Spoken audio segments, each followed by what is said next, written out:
Michelle, welcome to LSAT Unplugged. Hi, Steve. Thank you so much for having me. Thank you for all the listeners out there. And your blog is such a great resource for applicants. So I'm so glad that that's available.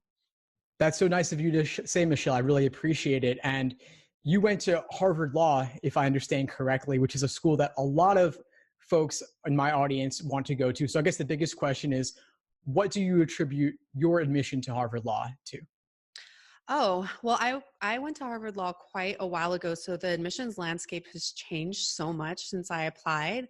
Um, but my own admissions, I think, was because I had really strong numbers. And I think what has changed since when I applied and now is that you need more than your numbers to get into these top law schools. You really have to have a compelling reason for why you want to go to law school and communicate that in your application materials through letters of recommendation, the personal statement, and for schools now, including Harvard, sometimes an interview. Wow. Okay. So that makes a lot of sense. So the numbers have become necessary, but not sufficient, right? You need something beyond just the numbers. Now, does Harvard Law, do they look at anything in the for anything in the personal statement uniquely compared to other schools? Is there a certain tone or theme they're looking for? I wouldn't say there's a specific tone or theme that differentiates Harvard from any of the other schools. It's every school is going to be looking for a personal statement that communicates why an applicant is qualified to go to law school, what experiences have prepared them for this endeavor. But one thing with Harvard and with other law schools too is you have to pay attention to the formatting requirements. So I often get applicants who have these like gorgeous 3-page personal statements, but Harvard is pretty strict on 2 pages. So a lot of times those little details like 11-point font versus 12-point font are things that applicants may not realize are actually important, can impact the content of what you're trying to communicate. But law is in the details, and being able to show that you have read the instructions is something that is included in a holistic review of any application. That makes a lot of sense. Now, so you said Harvard Law requires 2 pages, other schools may allow more. And so what I can gather from that is that you may actually, as an applicant may need to modify their personal statement for different schools. They couldn't necessarily reuse the same one for every school. Absolutely. Yeah. You want to personalize your personal statement per school. So a good kind of template to get you started is to have a 3-page personal statement that you can then modify to 2 pages or even less if a school has, say, a 500 word limit. Like some schools are going to have different formatting requirements. And then also you may want to include some school specific content in your essay. So talking about like why a particular program interests you. So that can be modified per program. The key being you want to make sure you're submitting the right essays to the right program. You don't want to send Harvard your Columbia Law School application. Yeah, of course not. That makes a lot of sense. The why our school essay in particular, you've got to personalize and do the due diligence, do the research for each school. Now, my understanding is that out of all the law schools out there, only a couple actually explicitly ask for one of those why our school statements. Like, for example, Yale has their famous 250-word essay on that. For the other law schools, do you recommend including that personalized essay as part of the main personal statement or as some sort of supplemental essay? It depends. It depends on how much of the narrative, the personal narrative takes up. For a school like Harvard, they don't have a why Harvard component. I think Harvard is pretty convinced of its excellence and doesn't really need you to say why. And 2 pages is not a lot of space to include school-specific content. But some schools like Berkeley will have more of a looser, like 3 or 4 pages, and you may be able to embed some of that why Berkeley research into your personal statement, or it can be a separate essay, as you said, like a why Michigan essay. For the Yale 250, I don't think of it as necessarily being a why Yale essay per se.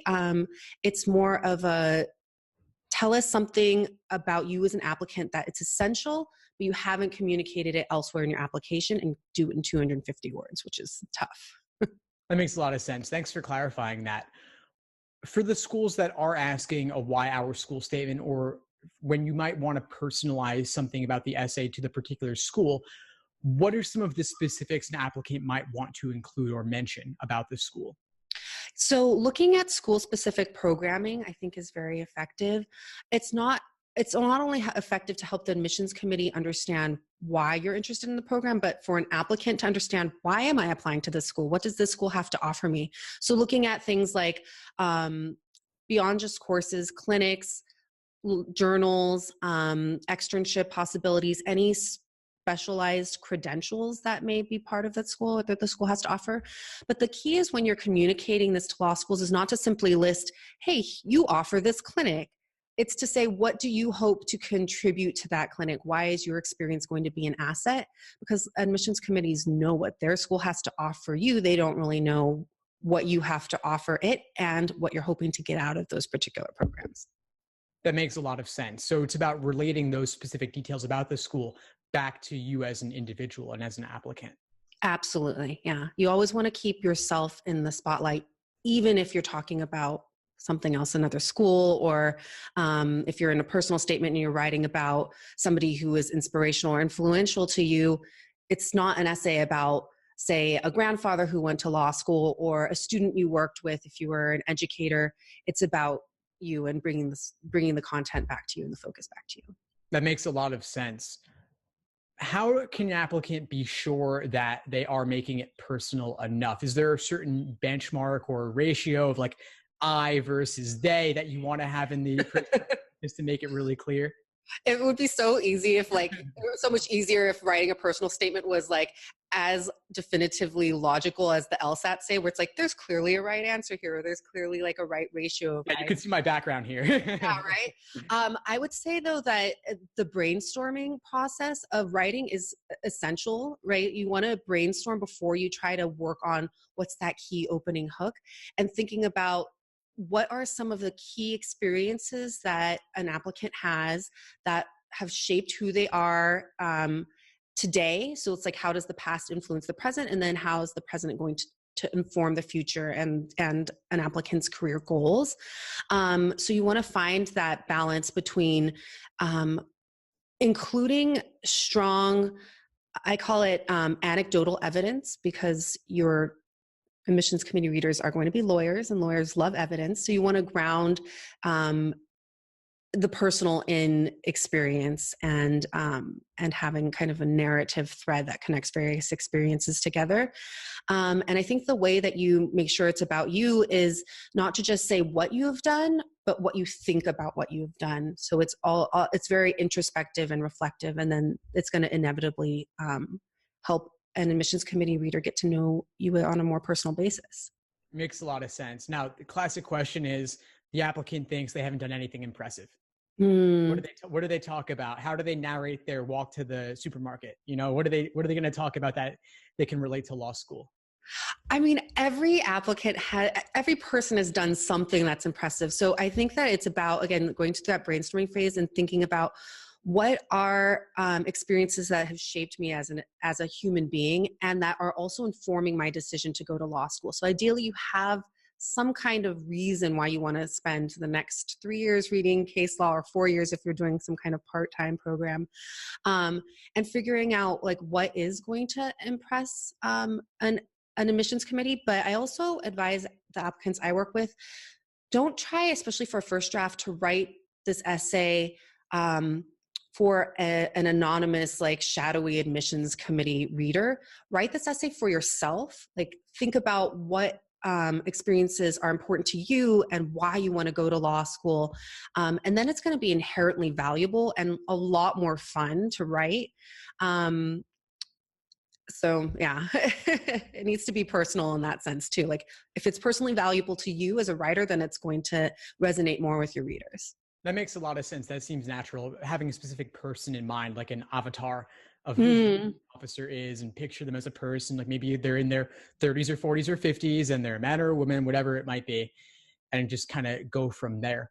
I'm wondering if there are any standout examples you've seen recently or over the course of your career of a particularly great essay that an average applicant could write, and then maybe a not so great essay that an average applicant might also write, so they can avoid the bad one and go for the good one. Yeah. Okay. So, essays that are really, I think, successful are ones that sometimes I work with applicants who feel like they have a common experience. Um, like I've worked with applicants who are, say, either immigrants themselves or the first generation of immigrant parents. And they're like, well, everybody kind of has this story. I'm like, no, but what makes your story unique are the particulars. So helping give that story its space to talk about the details and what has actually influenced those people is going to be more effective.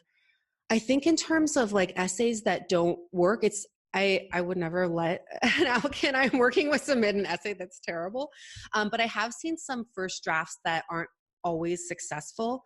Um, and for a variety of reasons. One might have been an applicant wanted to write about struggling with mental illness, say, and that's something that is great to share in the sense of humanizing you as an applicant. It was important to this person and who she was, but what made the essay strong is that she ended up doing a lot of work with mental illness and raising awareness and starting a club on campus. So it wasn't an essay about here I went through this hardship and pity me. It was here I went through this hardship and came through, and I'm remarkable because of what I've been able to do to overcome this hardship and then help other people. And then that led right into like why she wanted to go to law school. Well, thanks for that. That sounds like a great way to put a positive spin on it and tie it all together, demonstrating a story of growth and overcoming adversity. So I Mhm. really like that. And this actually reminds me of something I wanted to ask you about, which is the character and fitness portion, because I can easily see an applicant writing some sort of essay about mental illness in a way that might worry the admissions committee in a way. Mhm. They don't want to have someone dealing with a difficult situation in law school not making it through or worse. So I'm wondering, what are some things that law school applicants might want to disclose? What might they not want to disclose? And of course, what do they need to disclose in order to avoid potential problems later? Yeah. So for the character and fitness portion of an application, read those carefully because you want to make sure that you're answering them honestly and you want to err on the side of disclosure, like disclosing what is expected of you. One of the very practical reasons why you want to err on the side of disclosure is because, at the end of the day, an admissions committee is not going to have the time to do a background check on you and make sure, like, hey, did you actually get that speeding ticket or not? But when you apply if you've taken the bar and passed it, in which case, like, congratulations, you then have to apply to join your state bar. And there's a very thorough character and fitness evaluation there. And those committees may ask for your law school application, may compare and contrast, like what did you disclose, what did you fail to disclose, and so it could be an issue at that point. So err on the side of disclosure, but be specific in terms of the questions you're responding to. So in terms of, say, like a mental illness type situation, that's something to disclose if there's a reason to disclose it. If it's, say, tied to something else that is a requirement to disclose, like, for instance, I worked with an applicant who struggled with addiction and ended up having it triggered a lot of character and fitness questions. It was actually the applicant where I worked with who had the longest character and fitness portion that I've worked with. And because there were a lot of criminal charges that came about as a result of that, a lot of impact to like transcripts and grades.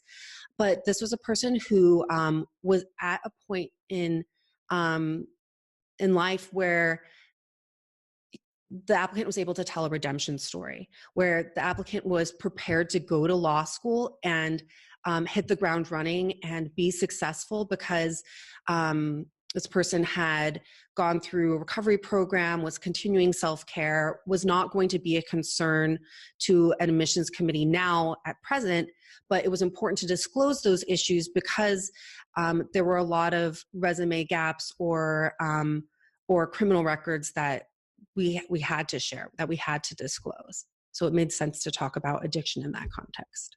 That makes a lot of sense. And anything that involved criminal charges, of course, an applicant would be required to disclose. Yes. And so the key with an applicant who's in that situation is to focus on the lessons learned to talk and be clear and transparent about, this is what happened, this is what I was going through, but here's how I've overcome, and here's why I'm going to be successful in law school.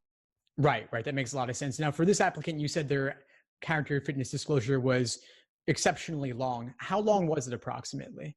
It depended on the school, because you had to tailor it per school depending on the questions.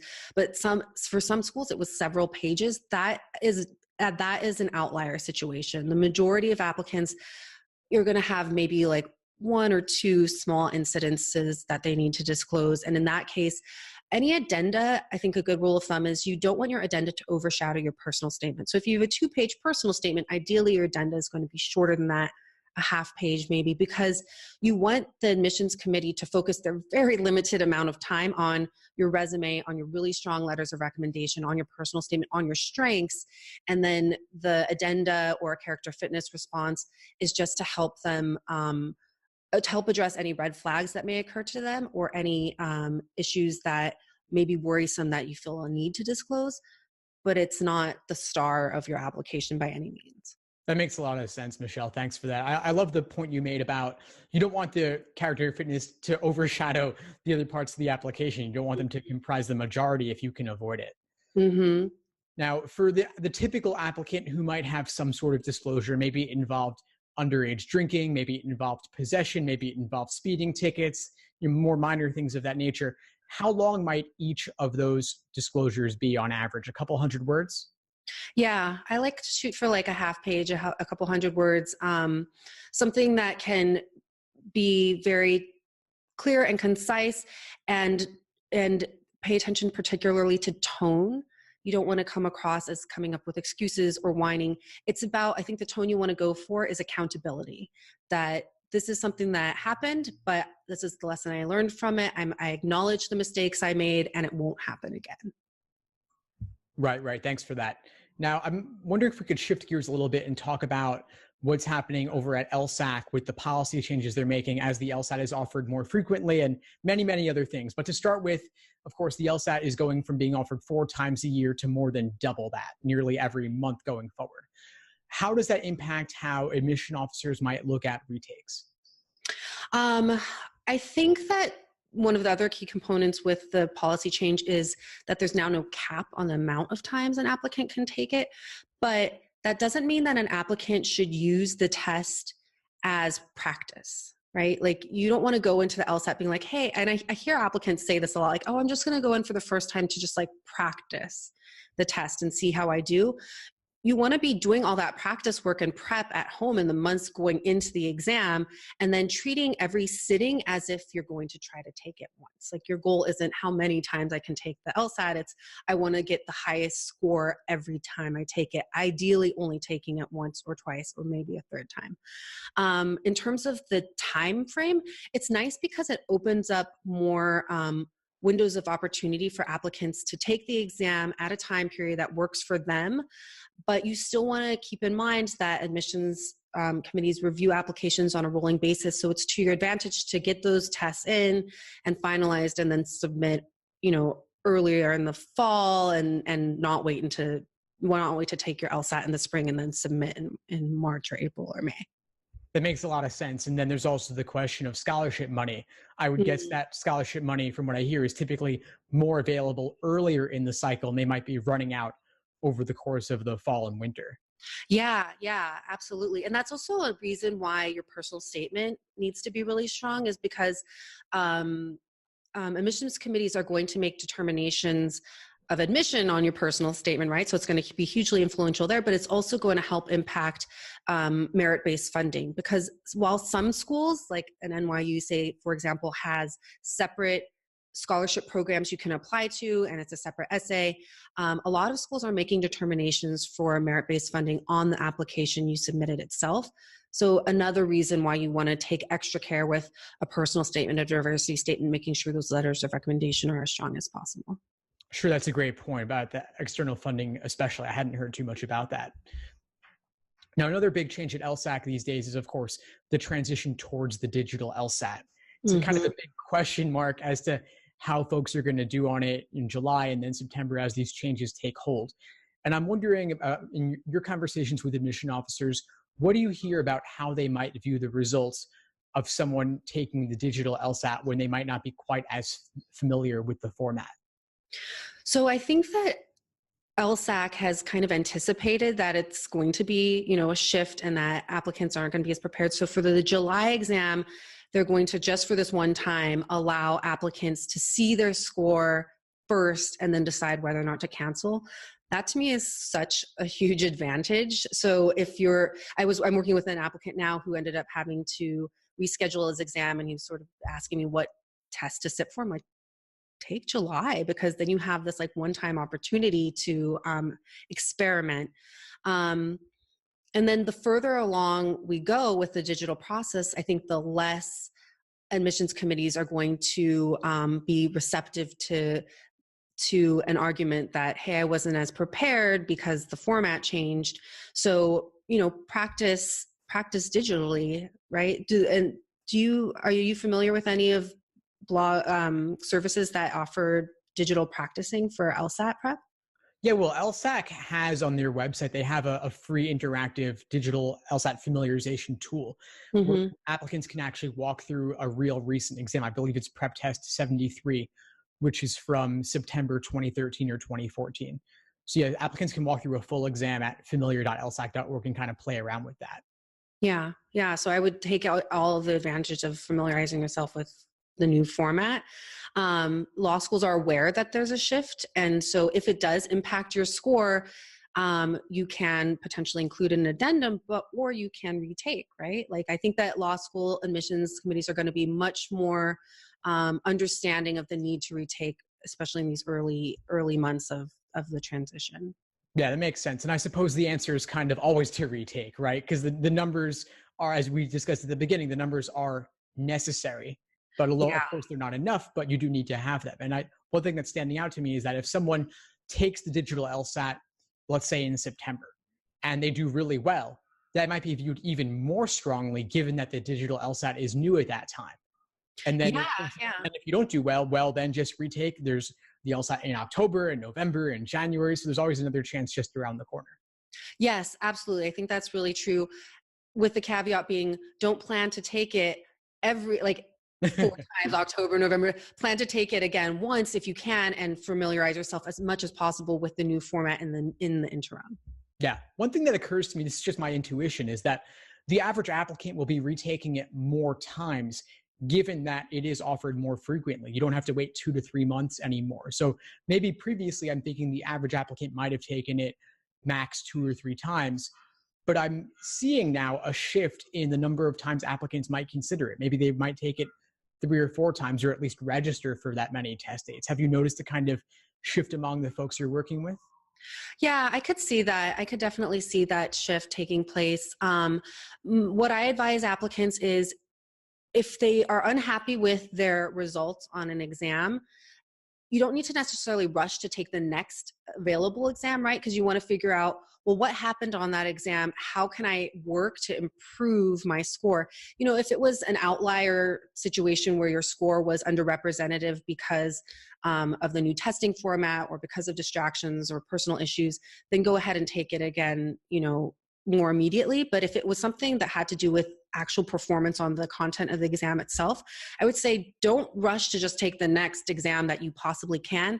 Take time to self-diagnose and figure out, what strategy changes can I implement and practice and perfect, and take more practice tests. Be as prepared as possible the next time you take the exam, so you score well. 100% agreed on that. Yeah, you don't want to take it until you feel fairly certain that you're going to get a score that you would be happy with. And you don't need to take it 1 month later if 2 months later would serve you better. Yeah, exactly. Awesome, Michelle. Well, this has been a lot of fun. I really appreciate your sharing advice with everybody. Any final words or advice that you want to share with everyone before we sign off? Well, if people have questions about their applications themselves, I'm the director of JD Admissions Counseling for Stratus Admissions. So if you go to stratusadmissions.com, we offer free 30-minute consultations. So I would say, go sign up, and then we can talk about your application more specifically, and happy to answer any questions you may have. Well, that is a really awesome resource. It's really kind of you to be offering that to everybody. I'm going to encourage everyone to go over to Stratus and sign up, get your free 30 minutes, and take it from there. Yeah, please do. And that's the best way for folks to get in touch with you as well. Yes, absolutely. Yeah. Awesome, Michelle. Well, this has been a real pleasure. Thanks again for taking the time. Really appreciate it. Thank you. Take care.